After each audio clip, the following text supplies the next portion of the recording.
So for this video, I thought I'd give you a shop tour and why we designed the building or the room that I teach in the way we did, and a little bit about the background.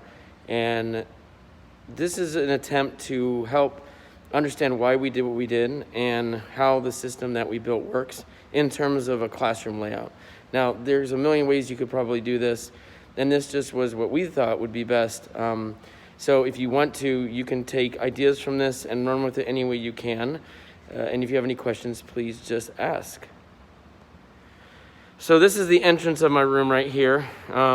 If you know me, I have my autonomy, mastery, purpose up there so that students know every day this is what we're focused on when they come into my room. As you come into my room, there's a few things you'll notice. First of all, I have all tables. I don't like desks. I don't like rows. I don't want students to think that that's how life is, that they're only going to sit and work in rows. I like them to know that they're going to work in groups and they're going to have to work with people. And that's how life is. It's working with people, solving problems. At the front of the room is my projector screen and my whiteboards. It's a nice layout. I like having it where I can have access to stuff without the students seeing it. This is one of the nice things we developed for these rooms. But tables definitely, and the tables are meant to serve multiple functions. It's a place where students can fabricate and work. As you can tell right now, we're set up for COVID, so it separates them with these dividers, but they can be taken down, and if they have to work on something bigger, they can do that. It's very manageable, and the room can be manipulated quite easily. So here you can see the students can actually pull up and wheels pop out of these, and they can be moved around. The purpose of this room is so everything can be moved around so it can be manipulated into any format that my students wish. So if they want to build something, they want to do something, they can.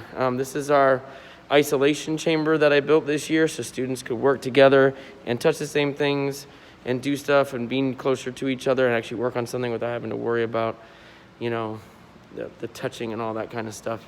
The other thing is power. I wanted lots of power. You can see there are cord reels that come down.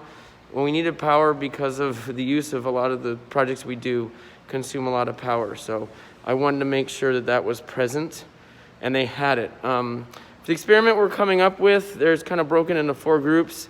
This is our iron fertilization tank.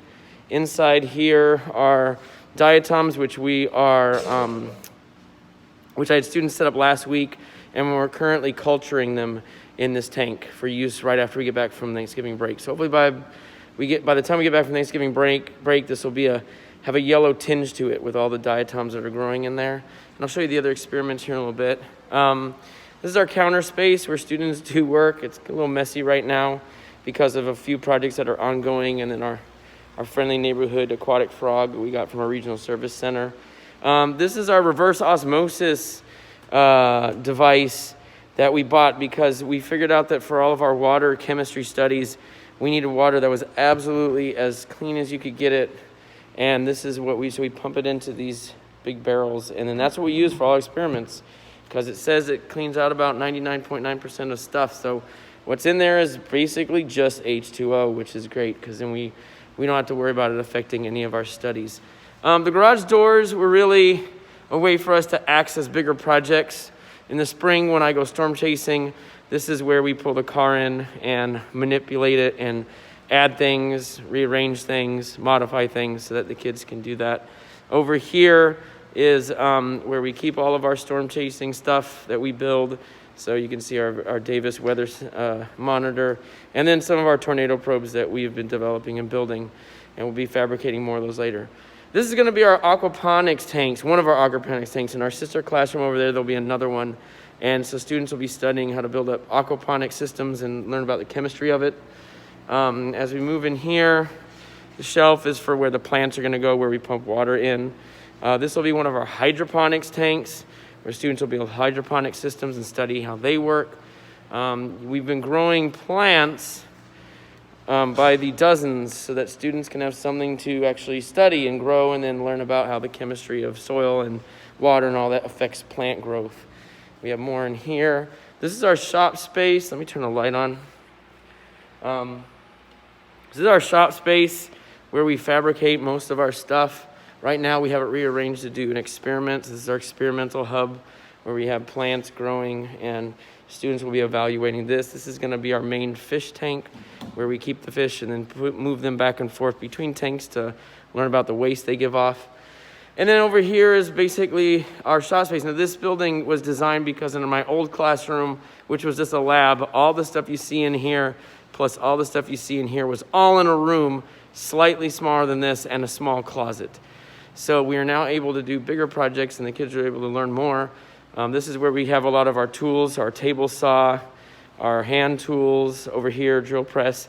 Back here is where we keep all of our components for building things. So if a kid has an idea of building something, they can come back here and they can probably find it. This is where we keep all of our iron fertilization soil studies equipment. We have cameras, equipment to build all kinds of computerized systems.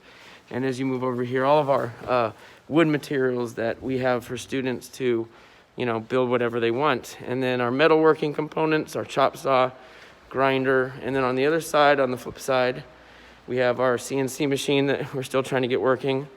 Our band saws, miter saw, cement that we use for different projects. And our camera setup, our other drill press. And then just our rolling carts. And these storage carts are used for a variety of things. Right now they're set up for actually experiments that we're going to be running with the plants.